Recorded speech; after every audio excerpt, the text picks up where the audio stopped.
Welcome back.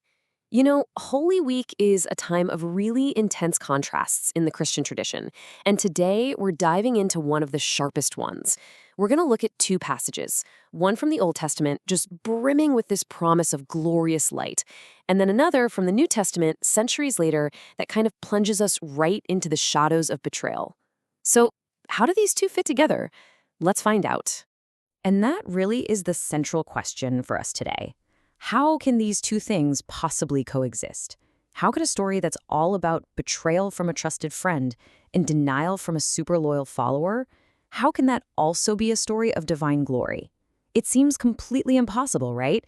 But that's the puzzle we're going to piece together. So first, let's start with that promise of light.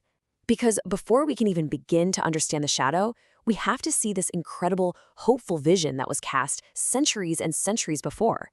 A vision of a mission that was meant to change the entire world. This promise comes to us from the Old Testament. In the book of the prophet Isaiah, we're talking hundreds of years before the Last Supper. And here, Isaiah describes this grand, divine plan, and it's all centered on one key figure. At the very heart of this prophecy is a figure called the servant. Now, this isn't just any helper. This is a person chosen by God for a singular, absolutely monumental purpose. And their mission? It's not small, it's not local, it's designed to change everything for everyone. And here it is, the heart of that mission, a light to the nations. I mean, the imagery is just so powerful. This isn't a light for just one group of people, but for everyone, everywhere. It's this promise of salvation stretching to the ends of the earth. It's just a really optimistic and powerful statement of purpose. Okay, now we're going to jump forward centuries in time, and the story, well, it seems to completely unravel. The tone shifts so dramatically from that boundless hope to this really intense personal conflict. So our second reading comes from the New Testament, from the Gospel of John. We've moved from that ancient prophecy in the Old Testament to a very specific historical moment, the last meal that Jesus shares with his disciples. And the atmosphere here is anything but hopeful. The text tells us Jesus is deeply troubled, and in this state, he doesn't offer words of comfort. Nope. Instead, he drops two absolute bombshells on his closest friends. The first one is a stark prediction of betrayal. Just imagine sitting at that table. This isn't some enemy from the outside.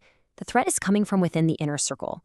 That beautiful promise of being a light to the nations suddenly feels very, very fragile. And as if that wasn't enough, he follows it up with this. This one is aimed directly at Peter, one of his most passionate followers.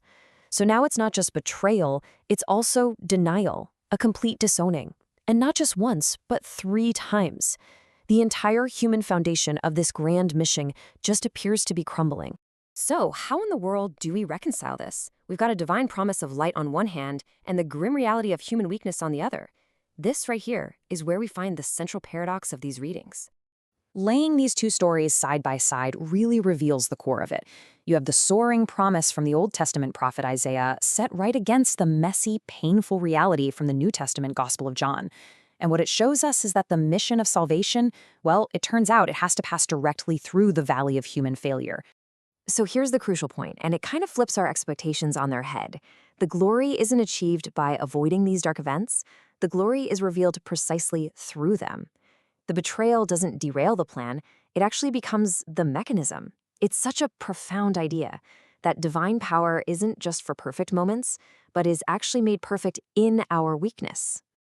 And this brings the focus right back to us. Understanding this paradox isn't just some theological exercise. It's an invitation for us to think about what it means to follow any cause or belief, especially when things get really difficult. Because that cost of discipleship, it isn't just about what we're willing to do or give up. It's also about confronting our own capacity to fail, to deny or to fall short, and then figuring out what comes next. So the reflection on these readings actually offers a path forward. It all starts by acknowledging our own weakness, just like Peter had to. And then the second step is to remain faithful anyway, to not let failure be the end of the story. And finally, it's about trusting that a light can and will shine even in our darkest moments. And that whole path is just beautifully summarized in this short prayer from the source material. You'll notice it's not a request to remove the weakness, but a plea for light to shine through it and for the strength to just stay faithful in the process. So as we close this out, we're left with this question. If divine glory can be found in a story of betrayal and denial, it really challenges us to look differently at our own lives, doesn't it? Where, in our own struggles and our own failures, might we also find an unexpected source of light?